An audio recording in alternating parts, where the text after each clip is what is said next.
Hey guys, and welcome to another episode of Money Pit Motorsports Garage. As you can see, I am currently in my truck as I actually had my pellet stove died. So I've had to work with Granger. Seemed to be the only people that carried a part for my old school pellet stove. Really old from their, old I should say. It's from the 90s and it needed a little bit of help. Parts are starting to kind of fail on it. It's old. The guy I got it from said that it actually hadn't been used very much and it's sat for many years. Worked great when I first got it for a little while, but not very long. So grab parts for that. I'm currently on my way to go drop off a couple other things for someone, and then I'm on my way back home. I'm gonna work a little bit more on the roll cage, get that S&W roll cage finished up hopefully today, maybe get it all completely bolted in. Just kind of burnt out on it. Definitely at that point where it's getting hard. We're going on probably, what are we going on, 9 months of it not being done. Just kind of getting burnt out. Not necessarily burnt out, just kind of not even lose interest, just kind of at that point where I really want to get it done. I'm excited, I want to drive the car, but I really understand what's all left, you know. People ask, like, well, you got to be close to getting that car ready to go back together, and I'm like, well, in theory, yeah. It is closer, being that it isn't just an empty shell anymore. The biggest part is it's going to be, once I get the tranny pulled apart, get the Bartech inspected, and get the Bartech brace for fourth gear in there, get it all back in. There's still a lot to do from there before it's actually drivable. Motor's got to go back in. All the ARP stuff's got to be back on there first, and then you got to kind of go from there. Gonna make my own custom short ram intake. There's a lot of stuff that I could have spent a ton more money on and just bought bolt-on stuff. That's not my deal. That's not the way I want it to work. I want to be proud of it. Kind of build my own stuff. That's part of how it's considered a project, as we call it. So that's kind of it for now. I'll get back to you guys here in a little bit. We'll get a little bit further on that car hopefully before the kids get back home and take care of some more parenting stuff. So until then, we'll catch you guys a little bit later. Hey guys, quick update here. Got back out in the shop after I made it through my endeavors today. Worked some more on my website and getting that going and getting that linked with this and doing some affiliate things. So I got it a little bit closer today. I worked on the pellet stove. It's attempting to work over there. And the chamois setup it's old from the early 90s. I call that old. That's funny. As far as the car goes, I've got a little closer, like I said. Some of the updates since last time I'd shown on a video on it. Just do it a little quick here. I did get this crossbar in. I think is where I left off last time. I did this bar across here. The front bars are in as well. But I did get this bar in. This is all burned in. As ugly and wonderful as it can be. I've got the bottom 3/4 of the way around. From here around, up, over, down. Start tacking on the back and around. It's really hard to get in there. That I thought these were hard. Yeah, that's hard. Especially when you get down over in here. That's not easy. Yeah, not bad. So I'll get this part done next, and then I'm just going to do a couple bolts through there. I have to drop the drive line and the exhaust to get in there. That's why I'm doing this first before the motor goes in, because I knew there were some spots. Some of this was going to have to move around, etc., etc. Let me try to get this seat back here. Boom. Seat back. So you can kind of see in here the way it sits. It's not bad. My ugly welds. Comes down, it mounts on the floor. The question I have with it, I'm not sure, like on this, when you look at where this sits, right? Which, I burned a spot. Whoops.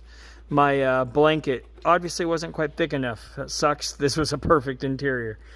Where this bar sits, if you look at where it's at from the edge of the car, so the edge of the car is over here. If you were to follow this straight down, boom, it should land so that this bar would be over here. But it's not, it's over. So I tried to keep it as square as possible, straight up and down from the corner to give it the most strength. As I figured being straight up and down would give it the most strength for being what it is with a bend, coming straight down before it goes in. And I tied in where the frame rail runs, or whatever you want to call the frame rail. It's got the outer and it's got this little inner strength for the floor, and where this runs and it ties in over here. So that's kind of where I ran this. So if that corner was ever hit versus in here, it would at least stop, help out, right? So coming down here now, my question will be for the door bar. I'm not sure, because when you follow it back for the door bar, and if we come from here and went straight out, down here along, would run and meet about right here. So I don't know if I'm just going to drop it down and then do another plate right here, or try to tie it in up here. I'm not sure on that part yet. So that's kind of where we're at on bar. So just wanted to do a quick update for everybody. Kind of where things are at. I didn't have but like 3 or 4 hours out here today. Billion things going on. Little update. You know, it's funny when you look at my videos and I go back and look, and if you go back and look, you could see when the shop was started, how bare and empty it was in here. It's so far from now. We got the woman's cars in here, her Audi's in here, her Mustang's in here. The bar stuff is all in over there. You've got the car here. I've got my Jeep over there in the disarray of the completely mangled mess that it is as I've taken it apart. Yeah, lift kind of turned into my fab area somehow. I'm not sure how that worked out, but yeah, so I got all that set up over there. I'll put a link down eventually. This is that notcher that Harbor Freight carries. It's really not that bad. I just bought a pretty decent from Home Depot, one of their dozer bits. And if you go slow and take your time, of course using the WD-40 on it, it did okay. I mean, it's good enough in between that. And this is like when Harbor Freight very first opened, I got that, that chop saw. So in between that and that, I mean, it's done pretty good. I mean, the welds are okay. The welds are penetrating. The welds are great. It's not the prettiest. I mean, I'm just learning. This is my learning vehicle. With that being said, I mean, it doesn't look too bad. Darn light in there. But yeah, kind of where everything ties in, down, comes across over. Sweet, you know. Maybe I'm a little hard on myself. Maybe I'm not. I don't know. That's just kind of the way it's set up, is it? But yeah, so it's coming out great. I'm excited. I cannot wait to get this done. I want to get the door bar part done, and I really want to get the inside cleaned out, fix my boo-boos. I get one burn in the leather, fix my little spot on the headliner, get the carpet in, get the car kind of wiped down inside, and then I'll be so excited to start on the motor part. Here, there's the motor. I don't know if this fuel rail is going to work yet. I got this from a buddy with a bunch of other stuff that he had from Nubworks. Yeah, this thing is gnarly. Let's see if you guys can see in there. I don't know if it'll pop my light on or not on here. I don't think it will. But yeah, these are horrible. Look at that. Just from what little you can see in there. Nasty. I mean, it literally almost was like pouring out on this side with the amount of carbon buildup and stuff. It's nasty. It'll get the timing chain, get the ARP bolts on the bottom. Secondary water pump needs changed on that. The head will come off, the head will go in, I'll get it cleaned up. It'll just go back on. I might do some other stuff to the head, probably not. A lot of people said just clean it up and run it the way it is without the head spacer. I'm going to just do the head spacer. I already got it. The 8-7-1 is the one that I'm doing on it. That way I can potentially play as more and more.